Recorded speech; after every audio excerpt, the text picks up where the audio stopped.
Hello everyone, my name is Peter Yan and I'll be speaking with you on October the 29th at the PhillyTalent monthly event. So a bit about my background. I studied chemistry in college and I did a master's program in statistics. And right now I'm a data analyst at Fannie Mae. The calculus computation I'll be talking about is the Avito duplicate as detection. It is relatively old computation. The reason I chose this one is because first of all it is really fun, and secondly and most importantly, it utilizes a broad set of data science skills, probably more than many other competitions.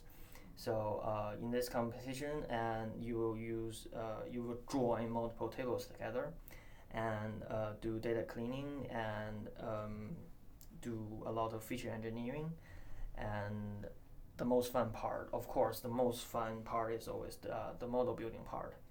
So as for models, I'll show you how to build XGBoost models and stack them together using the very powerful machine learning framework Carrot in R.